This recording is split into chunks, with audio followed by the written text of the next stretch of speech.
અભય થઈને નિષ્પક્ષતાથી નિરપેક્ષ રીતે વાસ્તવિકતાનો અરીસો રૂપી સચોટ માહિતી લાવતો સત્યની સાથે અભય ટાઈમ્સ। હઝીરાની L&T કંપનીના યાર્ડમાંથી કરોડોની મત્તાની ચોરી કરનાર રેડાને હઝીરા પોલીસે ગણતરીના કલાકોમાં ઝડપી પાડ્યો છે। હઝીરા પોલીસ મથકનો સ્ટાફ પેટ્રોલિંગમાં હતો ત્યારે બાતમીના આધારે હઝીરાની L&T કંપનીના યાર્ડમાંથી 5 કરોડ 87 લાખની થયેલી ચોરીના ગુનામાં નાસ્તા ફરતા રેડા આરોપી એવા પવન કમલેશ શર્માને ગણતરીના કલાકોમાં ઝડપી પાડ્યો હતો। તો આરોપી પવન શર્માએ ચોરીનો માલ જે ગોડાઉનમાં રાખ્યો હતો તે ગોડાઉન ભાડે રાખ્યો હોવાની કબૂલાત કરી હતી।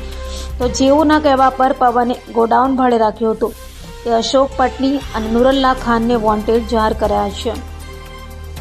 ગતરોજ તારીખ 27/6/2024ના રોજ જે ડિવિઝનના હજીરા પોસ્ટે ખાતે IPC 457, 457, 380 મુજબનો ગુનો દાખલ કરવામાં આવેલ હતો। આ બનાવની વિગત એમ છે કે ગત તારીખ 5/12/2023થી લઈને 6 જૂન 2024 દરમિયાન હજીરા સ્થિત L&T કંપનીના યાર્ડમાંથી કુલ 206 નંગ સ્ટેનલેસ સ્ટીલના પાઇપની ચોરી કરવામાં આવેલ હતી, જેની કિંમત 5 કરોડ 87 લાખ 20 હજાર જેટલી થાય છે, જે ચોરી થવા પામેલ હતા।